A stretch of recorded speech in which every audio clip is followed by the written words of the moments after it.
Thank you. Thank you very much. In preparing my talk for this occasion, I started from the assumption that, like so many others, you are concerned about the fact that in less than a couple of years we will arrive at a new millennium.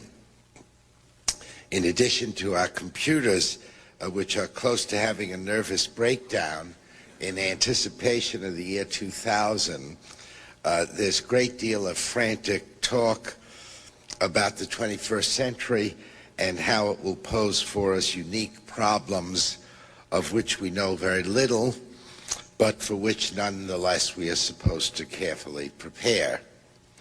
Now, everyone seems to worry about this, business people, politicians, theologians, educators.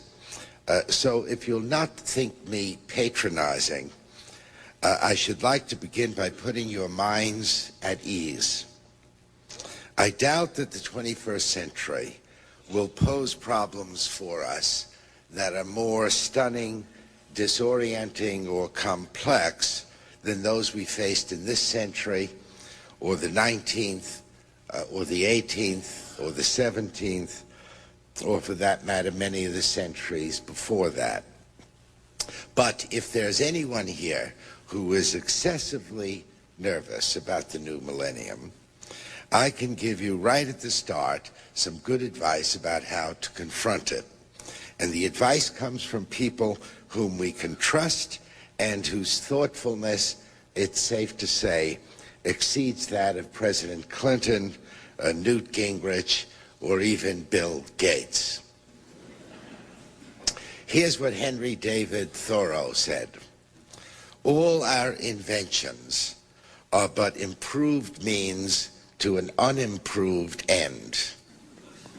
Here's what Goethe told us: "One should each day try to hear a little song, read a good poem, see a fine picture, and, if possible, speak a few reasonable words." Socrates told us the unexamined life is not worth living.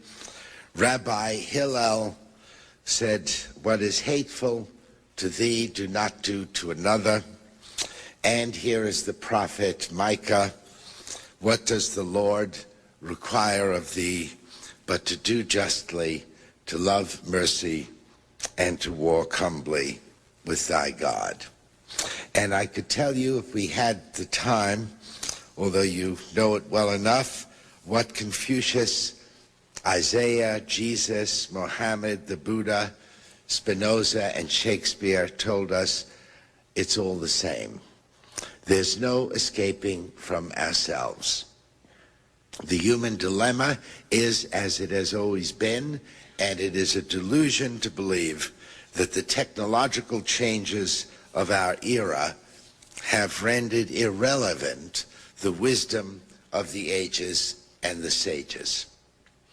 Nonetheless, having said this, I know perfectly well that because we do live in a technological age, we have some special problems that the sages did not and could not speak of.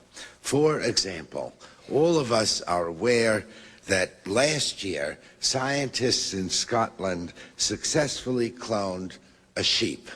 I think her name is Dolly. Another group of scientists in America have cloned a monkey, and apparently a high school student, in order to gain extra credit, claims to have cloned a frog. Now, we can expect, I think we've all read about this in the last few days, if not this year or the next, that the cloning of human beings will be a reality. Now, I think we can say that we have here a genuine 21st century problem. It would be interesting, wouldn't it, to speculate on what Jesus or the Buddha would say about this development in human reproduction. Well, we'll have to address this matter without them. Now, how will we do that? Who has an answer we'll find acceptable? Now here is one I imagine most of you will find unacceptable. Cloning human beings opens up a whole new field of human spare parts. The way it would work is that every time someone is born, a clone of this person would be made. The clone would be kept in a special, confined, and well-guarded place so that it could provide spare parts for the original person as needed throughout life. If the original person loses a kidney or lung at some time in his or her life, we would simply take it from the clone. Now, I know you will protest that the clone is, after all, a real human being. But that would only be the case if we define the clone as a human being. There's nothing new in human beings defining other human beings as non-human things. In all cases of genocide, that is exactly the procedure. Aldous Huxley wrote about how to do such things, although he did so ironically and bitterly. In our own times, Marvin Minsky and others working in the field of artificial intelligence have prophesied quite enthusiastically that humans will become merely pets of their computers, so that the definition of the worth and capacity of humans will change. Now, I hope you are thinking that my proposal is simply a bad joke, and that any such proposal seriously made is a product of a depraved mind. Well, of course, I agree with you. But it is difficult not to be depraved in the era in which we live. Here, for example, are a few sentences from a very popular book called Being Digital by Nicholas Negroponte, who is, not surprisingly, a professor at MIT. He says, and I quote, "In the next millennium, we will find we are talking as much or more with machines than we are with humans.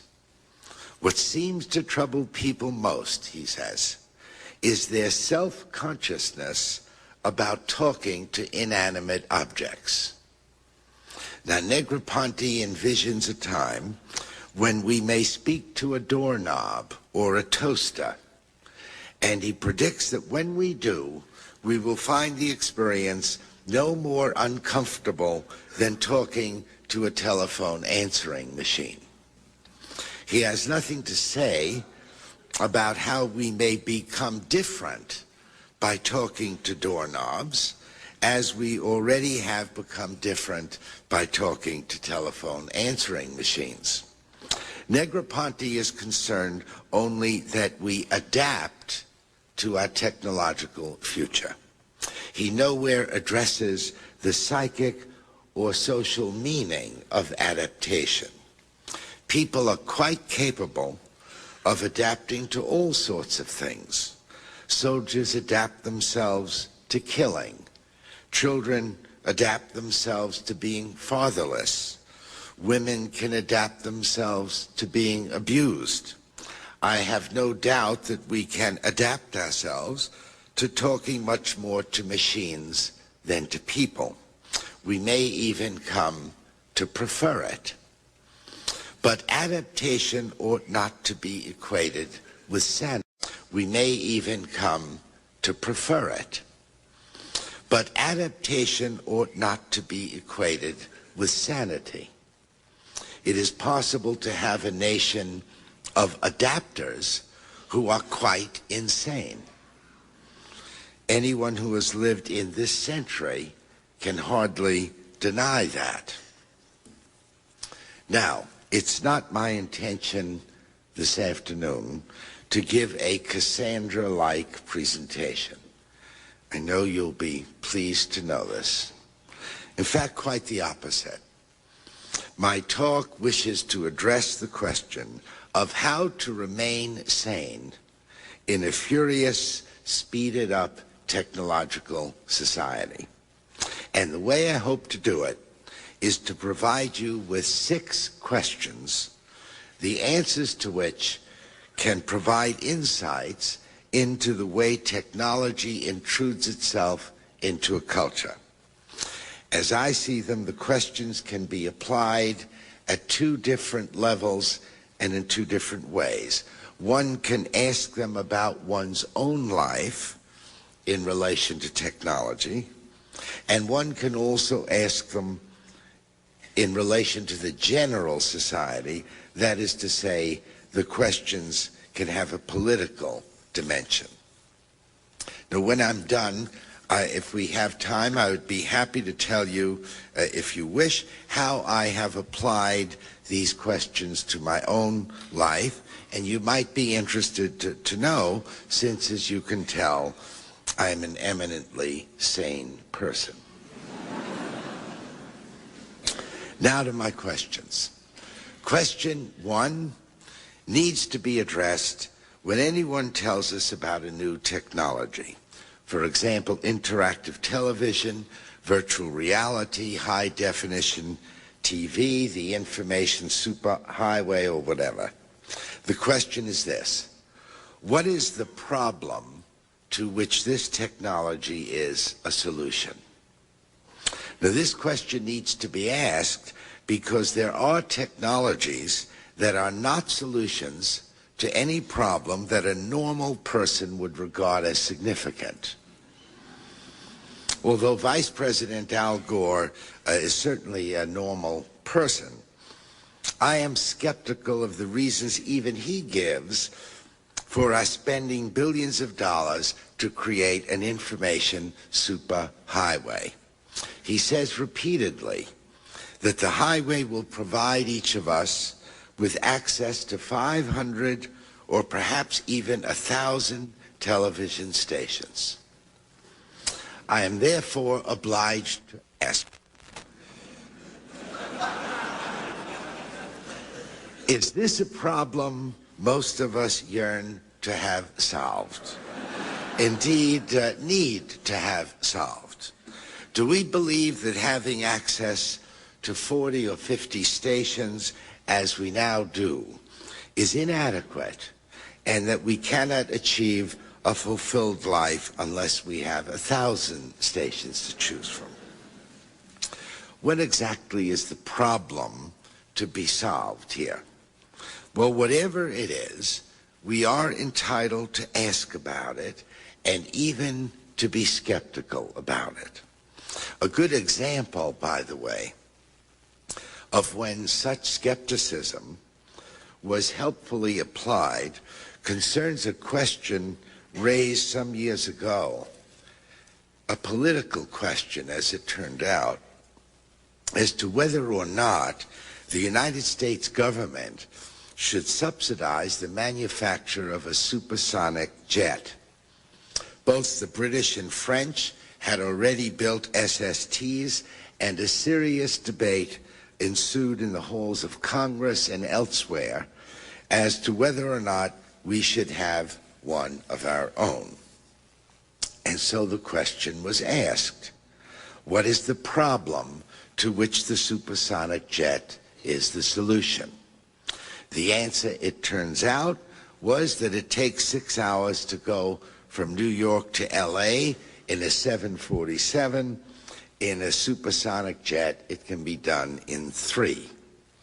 Now, most Americans, I'm happy to say, did not think that that was a sufficiently serious problem to warrant such a heavy investment. Besides, some Americans asked, what would we do with the 3 hours we saved? And their answer was, we'd probably watch television. And so the suggestion was made that we put television sets on the 747s and thereby save billions of dollars. Now, in addition to this, another question was asked. Well, before I get to that, I should mention that 2 years ago, I went to buy a car, a Honda Accord, and which I'd been told was a pretty good car. And when I went to get it, the salesman told me that it had cruise control, for which there's an extra charge. And so I asked him, what is the problem to which cruise control is the solution? And he said, well, no one had ever asked him that question before. But then he said, it's the problem of keeping your foot on the gas. So I said, well, I'd been driving for 35 years, and I never really found that to be a problem. He said the car had electric windows, so you know what I asked him. And he was ready for me this time. He said, it's the problem of having to do this, or worse, this. I told him that I didn't really think this was a problem, and besides, I'm an academic and I live a rather sedate life, and a little exercise here and there. But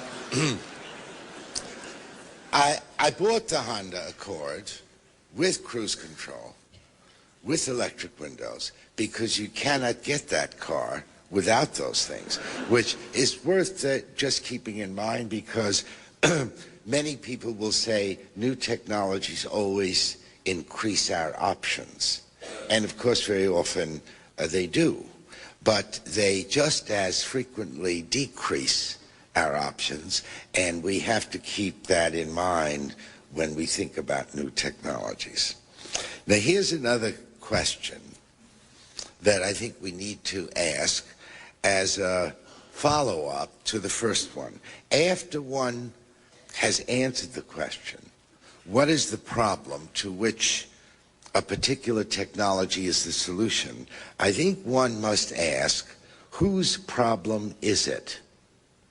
Now, in the case of the SST, the problem of getting to LA or London faster than 747s could do it was largely a problem for movie stars, rock musicians, and corporate executives.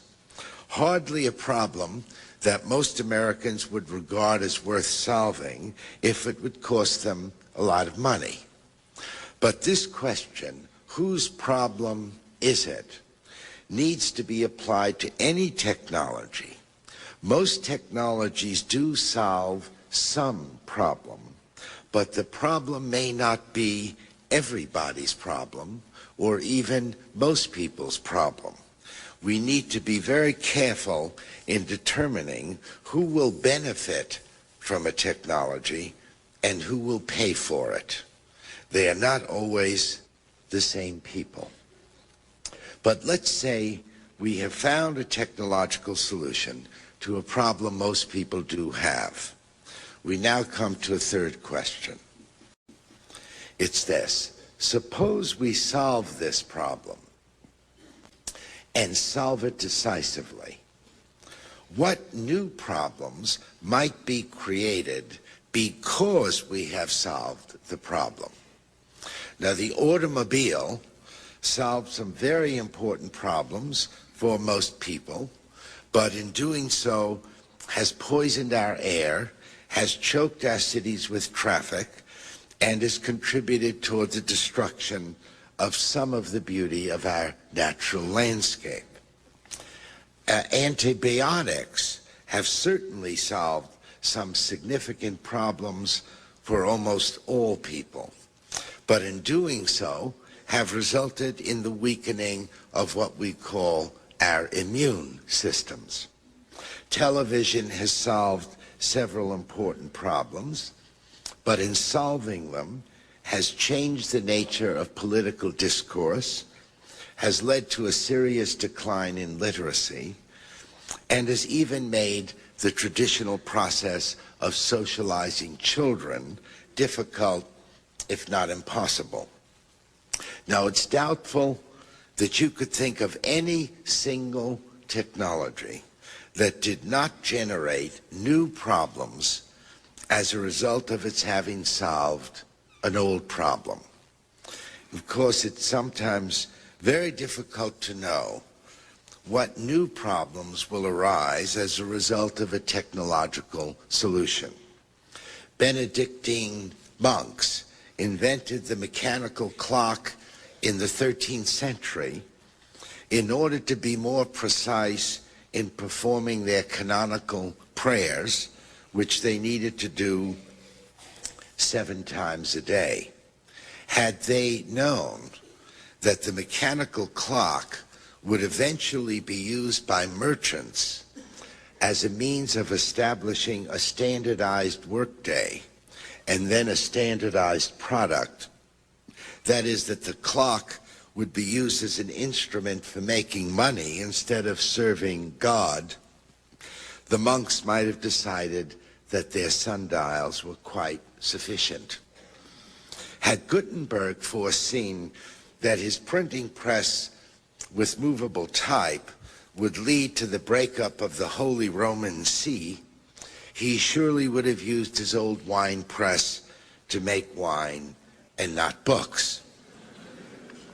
In the 13th century, perhaps it didn't matter so much if people lacked a technological vision, perhaps not even in the 15th century. But in a technological society such as ours, we can no longer afford to move into the future with our eyes tightly closed. We need to speculate in an open-eyed way about negative possibilities. But as I've said, it's no easy matter to know what sorts of problems a new technology will generate. To produce interesting and responsible answers requires knowledge of the history of technology and of technology's social effects and of the principles governing technological change, all of which, I'm sorry to say, most Americans know little about. In fact, the average college-educated American cannot tell you, given a 1,000-year margin of error, when the phonetic alphabet was invented, or given a 500-year margin of error, when the printing press with movable type was invented, let alone say anything intelligible about the social and psychic effects of these inventions. Well, we'll probably need to do something about that in the years ahead. But it's not sufficient to reflect in a general way on the possible costs of technology. In order to give some focus to our reflections, we have to pose a fourth question.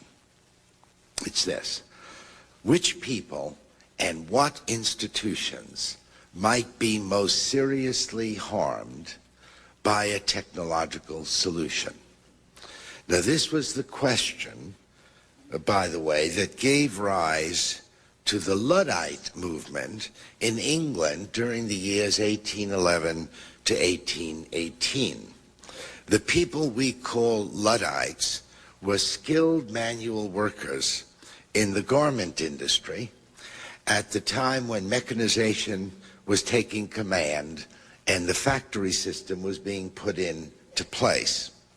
They knew perfectly well what advantages mechanism would bring to most people, but they also saw with equal clarity how it would bring ruin to their own ways of life, especially to their children who were being employed as virtual slave laborers in factories. They resisted technological change by the simplistic and in the end useless expedient of smashing to bits industrial machinery, which they continued to do until they were imprisoned or killed by the British Army. Now, no one knows where the word Luddite came from, but the word has come to mean a person who resists technological change in any way, and it's usually used as an insult. Now, why this is so is a bit puzzling to me, since only a fool doesn't know that new technologies always produce winners and losers. And there is nothing irrational about loser resistance. Bill Gates, who is, of course, a winner, knows this. And because he is no fool, his propaganda continuously implies that computer technology can bring harm to no one. Well, that's the way of winners. They want losers to be grateful and enthusiastic, and especially, best of all, to be unaware that they are losers. Let's take school teachers as an example of losers who are deluded into thinking they are winners. Now, I think you'll agree with me if I say that we need more teachers and that we ought to pay more to those we have.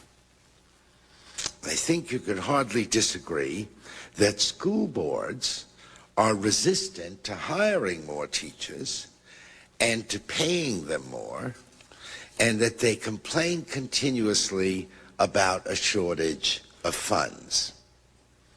Now, this resistance and those complaints notwithstanding, the fact is that school boards are now preparing to spend in the aggregate billions of dollars to wire schools in order to accommodate computer technology, and for reasons that are by no means clear. There certainly does not exist any compelling evidence that PCs or the internet or any other manifestation of computer technology can do for children what good, well-paid, underburdened teachers can do. So, where is the outcry from teachers? They are losers in this deal, and they are serious losers. Here, for example, is an announcement of an insult to teachers, which I could have used many others, but this one is from June 1996 edition of the Washington Post. I'm quoting. The state is, but this one is from June 1996 edition of the Washington Post. I'm quoting. The state of Maryland plans to connect every public school to the internet this year, part of a $53 million effort to give students greater access to far-flung information via computer, Governor Paris and Clendening announced yesterday. I'm still quoting. Despite mixed reviews by national analysts who have studied computer use in schools, the plan calls for each of Maryland's 1,262 public schools to have at least 2 computer terminals linked to the internet before winter, and for every classroom to have 3 to 5 such terminals within 5 years, unquote.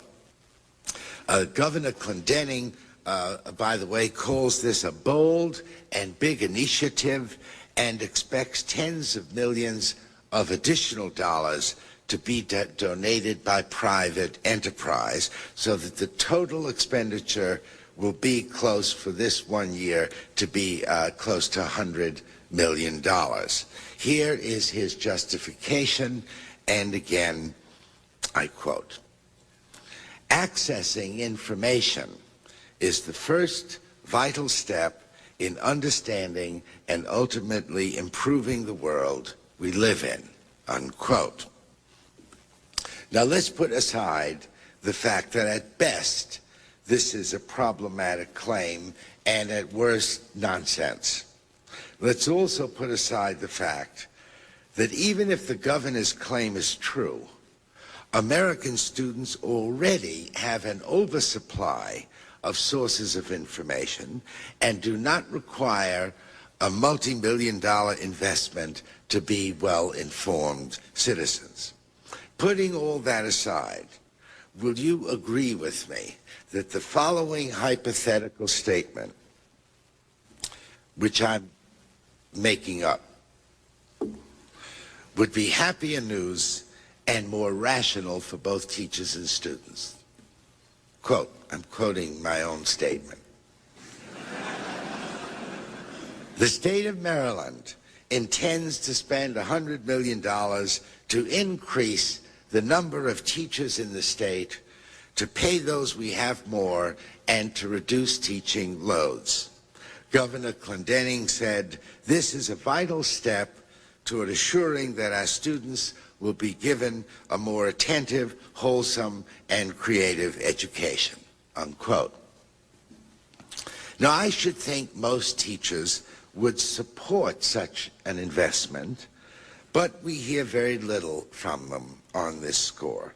In fact, many teachers are thrilled, absolutely thrilled, by the thought of a $100 million investment in computer terminals. Bill Gates loves this sort of stupidity. Here is a fifth question. What changes in language are being enforced by new technologies, and what is being gained and lost by such changes? I feel sure you'll agree with me that no matter what new media come into our lives, language will remain our most indispensable medium, and that it's always a serious matter when new meanings arise or old ones are lost.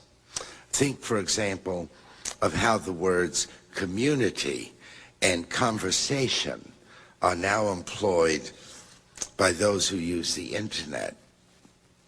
I was asked a couple of summers ago if I'd be willing to have a conversation with Seymour Papert, who's a very distinguished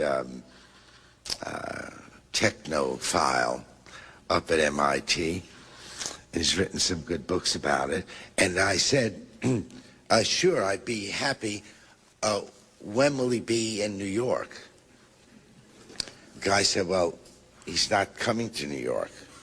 He's on vacation in Cape Cod. And I said, well, I have no intention to go to Cape Cod. And they said, no, you don't understand.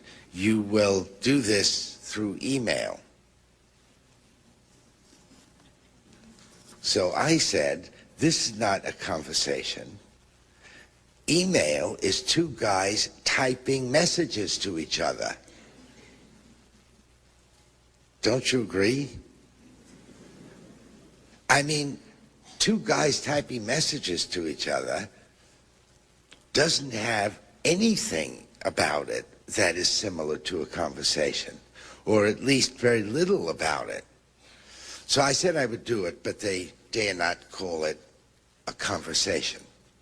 I said, you can say, Postman and Papert typed these messages to each other, and then you can print it. And as for the term community, by the way, as it's used on the internet, you should examine that very carefully, because it's almost being used in the way opposite to the usual meaning of community. Most people, when they talk about they're joining a community on the internet, mean they've joined with people of similar interests.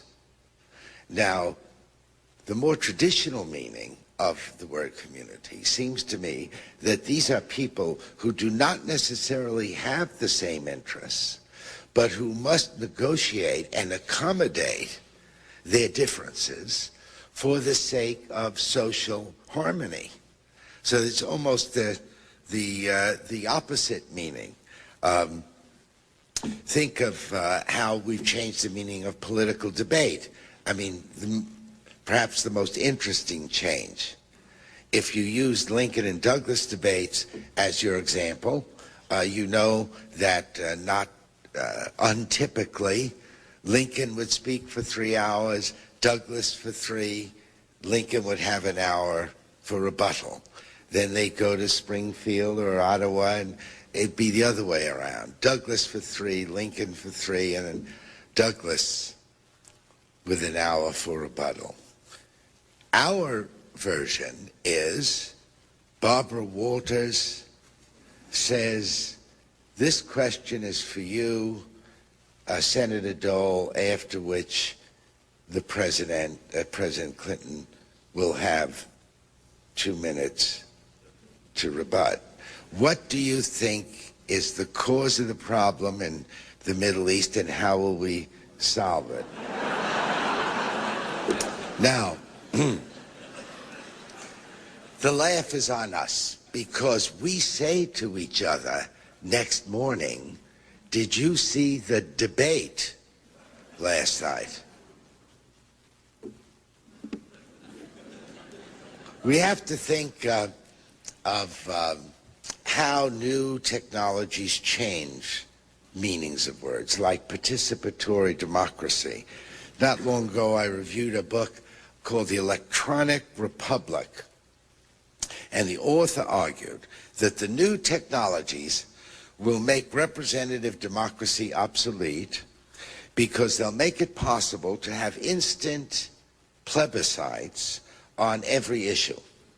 So in this way, voters will directly decide if we should join NAFTA or send troops to Bosnia or impeach the president.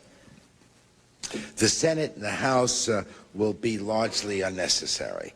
And this, the author said, is participatory democracy, just as it was in Athens in the 5th century BC. Now, I've no objection, by the way, to borrowing a phrase from an older media environment in order to conceptualize a new development. We do it all the time, but it has its risks, and we have to pay attention when it's done. To call a train an iron horse, as we once did, may be picturesque, but it obscures the most significant differences between a train. May be picturesque, but it obscures the most significant differences between a train and a horse and buggy. To use the term an electronic town hall meeting similarly obscures the difference between an 18th century face-to-face gathering of citizens and a packaged televised pseudo-event. To use the term distance learning to refer to students and a teacher sending email messages to each other, well, it may have some value, but it obscures the fact that the act of reading a book is the best example of distance learning possible, because reading not only triumphs over the limitations of space and co-presence, but of time as well. And as for participatory democracy, we would really be hard-pressed to find any similarity whatever between politics as practiced by 5,000 homogeneous, well-educated, slave-holding Athenians and 250 million Americans doing plebiscites every week. And I think it's dangerous to allow language to lead us to believe otherwise. Anyway, here's the last question. You'll recognize that it's related to some of the others, but I give it a special status because of its importance. Question is this: what sort of people and institutions acquire special economic and political power because of technological change? Now, this question needs to be asked because the transformation of a technology into a medium, the exploitation of a technology, always results in a realignment of economic and political power. And I don't say this as a criticism of anyone, but as a fact. A new medium creates new jobs and makes old ones obsolete. A new medium gives prominence to certain kinds of skills and subordinates others. Ronald Reagan, for example, could not have been president were it not for television. I mean, this is a man who rarely spoke precisely and never eloquently. And yet he was called the great communicator. Now, why? Because he was magic on television. His televised image projected a sense of authenticity, intimacy, caring, tradition, and it didn't much matter if citizens agreed with what he said or even understood what he said. Television gives power to some while it deprives others, and that is true of every important medium. And this fact has always been understood by intelligent entrepreneurs who see opportunities emerging from the creation of new media. And that's why media entrepreneurs are the most radical force in culture. They are interested in maximizing profits of new media and do not usually give much thought to large-scale cultural effects. America's greatest radicals have always been our entrepreneurs. Morse, Bell, Edison, Sarnoff, Disney. These men created the 20th century, as Bill Gates and others are creating the 21st. I don't know if much can be done to moderate the cultural changes that media entrepreneurs will enforce, but citizens ought to know about what is happening and keep an attentive eye on such people. Well, there are many other questions I could suggest, but for now, I stick with these six. What is the problem that this technology will solve? Whose problem is it? What new problems will be created by solving an old one? What people and institutions will be most seriously harmed? What changes in language are occurring as a result of technological change? And what new sources of economic and political power will emerge? Now, my final point is that I hope you do not have the impression that the questions I've posed represent the outlook of a particular political ideology, as I see them, or at least intend them to be seen. These questions are not the questions of radicals, liberals, conservatives, or any other politics, including Luddites. The answers one gives may have an ideological cast, but the questions are those of anyone who wishes to begin understanding media, and I hope you'll take them as seriously as I do. Thank you very much.